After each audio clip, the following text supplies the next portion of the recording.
Hello दोस्तों, तो स्वागत है आपका एक नई वीडियो में। तो इस वीडियो में हम बात करने वाले हैं भारतीय संविधान के 30 मोस्ट इंपोर्टेंट क्वेश्चन के बारे में, जो कि एग्जाम में बार बार पूछे जाते हैं। तो इस वीडियो को आप लास्ट तक जरूर देखना, आपको काफ़ी ज़्यादा हेल्प मिलेगी। तो चलिए स्टार्ट करते हैं। यहाँ पर आपको फर्स्ट क्वेश्चन दिया हुआ है, जिसमें पूछा गया है कि भारतीय संविधान कब लागू हुआ था।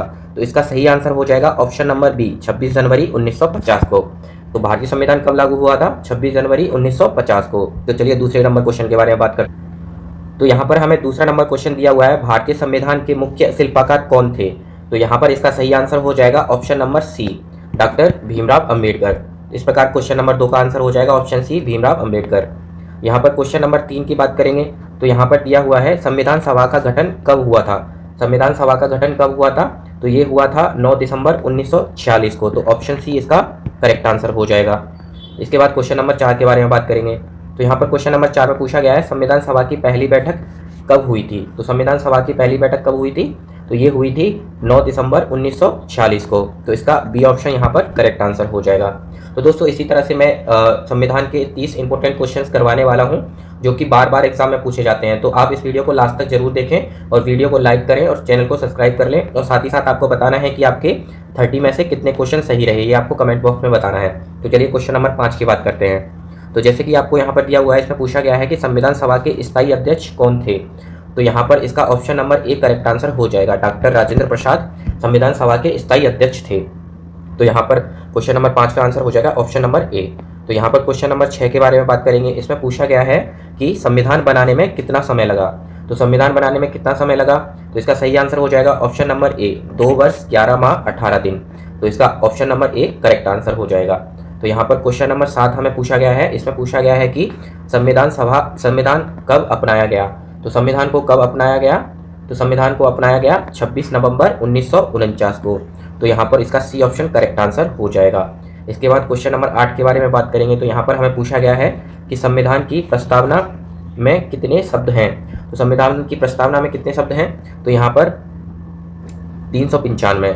इसका सही आंसर हो जाएगा 395। तो यहाँ पर इसमें ऑप्शन नंबर ए और ऑप्शन नंबर डी दोनों में दिया हुआ है, तो ये गलती से हो गया है। तो इसका सही आंसर हो जाएगा और 395। तो इसका ये आंसर हो जाएगा। तो यहाँ पर क्वेश्चन नंबर 9 के बारे में बात करेंगे। यहाँ पर पूछा गया है, संविधान में कुल कितने भाग हैं? तो संविधान में कुल कितने भाग हैं? तो संविधान में कुल 22 भाग हैं। तो उसका option number C correct answer हो जाएगा। इसके बाद हमें क्वेश्चन नंबर 10 पूछा गया है कि संविधान में कुल कितनी अनुसूचियां हैं? तो संविधान में कुल कितनी अनुसूचियां हैं? तो संविधान में कुल 12 अनुसूचियां हैं। तो इसका option number C correct answer हो जाएगा।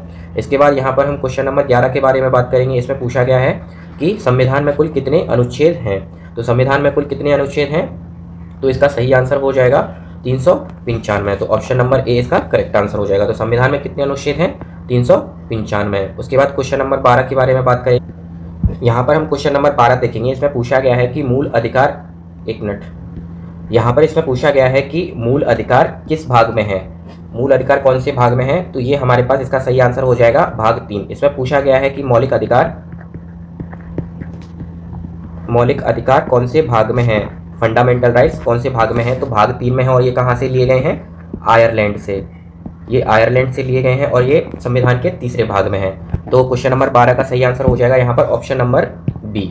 इसके बाद 13 नंबर क्वेश्चन के बारे में बात करेंगे। तो इसमें पूछा गया है कि राज्य के नीति निर्देशक तत्व कहाँ से लिए गए हैं?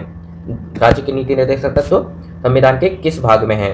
नीति निर्देशक तत्व का मतलब होता है डीपीएसपी। डीपीएसपी कौन से भाग में लिए गए हैं? तो इसका सही आंसर हो जाएगा ऑप्शन नंबर 4 और इसका बी ऑप्शन करेक्ट आंसर हो जाएगा। और ये कितने आर्टिकल से कितने आर्टिकल तक हैं? तो ये हमारे पास 36 से 51 आर्टिकल तक हैं डीपीएसपी। और मौलिक अधिकार, फंडामेंटल राइट कितने से कितने तक हैं? तो फंडामेंटल राइट हमारे पास 12 से 35 आर्टिकल तक हैं। तो इस तरह से इसका सही आंसर हो जाएगा ऑप्शन नंबर बी भाग 4 में।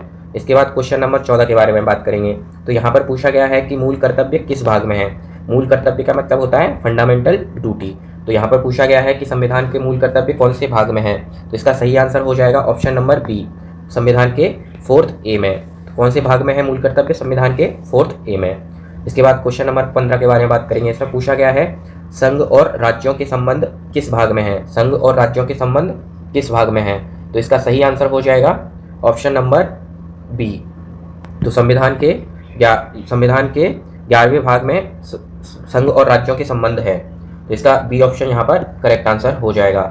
और ये कितने आर्टिकल से कितने आर्टिकल तक हैं, तो ये 245 से लेकर 263 आर्टिकल तक हैं। तो इस तरह से इसका ऑप्शन बी इसका करेक्ट आंसर हो जाएगा। इसके बाद क्वेश्चन नंबर 16 के बारे में बात करेंगे। इसमें पूछा गया है कि आपातकालीन किस भाग में है, इमरजेंसी किस भाग में है। तो इसका सही आंसर हो जाएगा यहाँ पर ऑप्शन नंबर बी। तो इसका सही आंसर हो जाएगा हमारे पास यहाँ पर इसका ऑप्शन नंबर बी। इसी प्रकार यहाँ पर 17 क्वेश्चन पूछा गया है हमें कि भारत ने संसदीय शासन प्रणाली किससे ली गई है। तो हमें इस क्वेश्चन में पूछा गया है कि संसदीय प्रणाली हमने कहाँ से ली गई है। तो इसका सही आंसर हो जाएगा हमारे पास ब्रिटेन। तो हमने संसदीय शासन प्रणाली कहाँ से ली है, तो इसका सही आंसर हो जाएगा हमारे पास ब्रिटेन। ऑप्शन सी इसका करेक्ट आंसर हो जाएगा। इसी तरह से क्वेश्चन नंबर 18 में पूछा गया है भारतीय संविधान किस प्रकार का है। तो यहाँ पर इसमें पूछा गया है अलिखित, लचीला, लिखित एवं कठोर, केवल कठोर।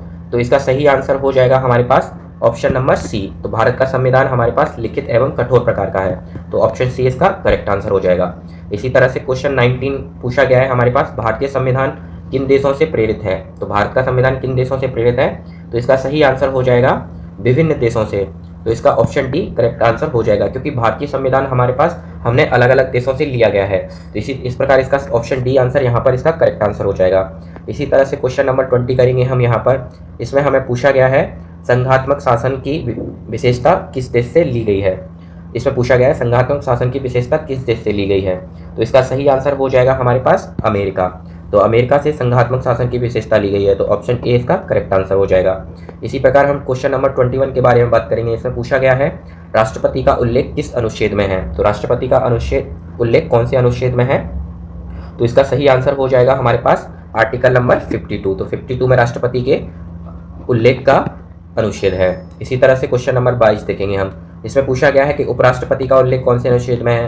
राष्ट्रपति का 52 में होता है, तो यहाँ पर उपराष्ट्रपति में पूछा गया है तो उपराष्ट्रपति का हो जाएगा यहाँ पर 63। और इसका एक ट्रिक होता है कि जैसे कि आपने राष्ट्रपति का याद कर लिया तो राष्ट्रपति का कितना होता है 52, तो इसमें हम 11 ऐड कर देंगे। 11 ऐड करने के बाद हमारे पास आ जाएगा 63।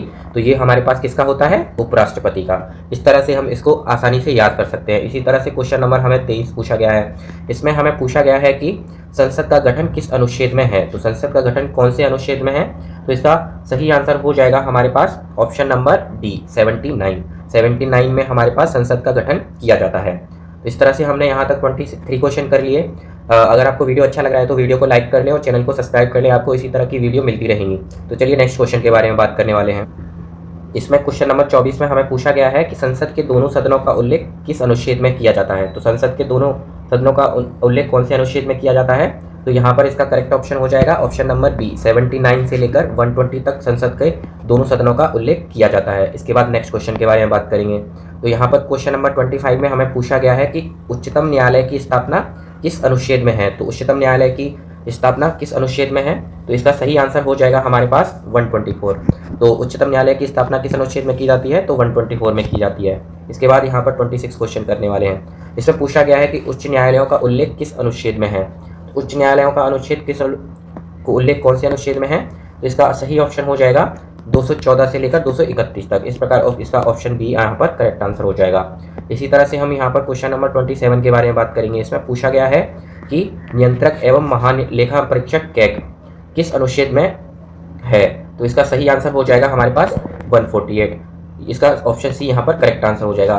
तो इस तरह से आप देख सकते हो ये संविधान के मोस्ट इंपॉर्टेंट क्वेश्चन है जो कि एग्जाम में बार बार पूछे जाते हैं। तो आप इस वीडियो को बार बार देखें और अपनी प्रिपरेशन को और अच्छे से तैयार कर सकते हो। तो इस वीडियो को ज़्यादा से ज़्यादा देखें और वीडियो को लाइक करें और चैनल को सब्सक्राइब कर लें। तो यहाँ पर हम 28 नंबर क्वेश्चन के बारे में बात करने वाले हैं। तो इसमें हमें पूछा गया है कि राज्यों की विधायिका किस भाग में है। राज्यों की विधायिका किस भाग में है, तो इसका यहाँ पर सही आंसर हो जाएगा ऑप्शन नंबर यहाँ पर बी इसका करेक्ट ऑप्शन हो जाएगा। तो इसका ऑप्शन नंबर बी भाग 6 में। ये कितने आर्टिकल से कितने आर्टिकल होता है, तो ये होता है 168 से 212 इतने आर्टिकल तक ये होते हैं। यहाँ पर राज्यों की विधायिका का उल्लेख इतने आर्टिकल से इतने आर्टिकल तक किया जाता है और भाग किसमें किया जाता है, भाग 6 में किया जाता है। तो इसी तरह से हम क्वेश्चन नंबर 29 करेंगे। तो इस 29 में पूछा गया है हमारे पास कि संविधान संशोधन की प्रक्रिया कौन से अनुच्छेद में है। संविधान संशोधन की प्रक्रिया कौन से अनुच्छेद में होती है, तो इसका ऑप्शन नंबर डी यहाँ पर करेक्ट ऑप्शन हो जाएगा। तो इसका संविधान संशोधन की प्रक्रिया कौन से अनुच्छेद में की जाती है? आर्टिकल 368 में की जाती है। तो इस तरह से हम यहाँ पर आज का लास्ट क्वेश्चन करने वाले हैं। तो इस क्वेश्चन में हमें पूछा गया है कि संविधान की मूल प्रति किस भाषा में लिखी गई है। तो आज का लास्ट क्वेश्चन है, तो इसका आंसर आपको कमेंट बॉक्स में बताना है कि इसका आंसर क्या होगा, और साथ ही साथ आपको बताना है कि आपके 30 में से कितने क्वेश्चंस के आंसर सही थे और कितने क्वेश्चंस आपके गलत हुए थे।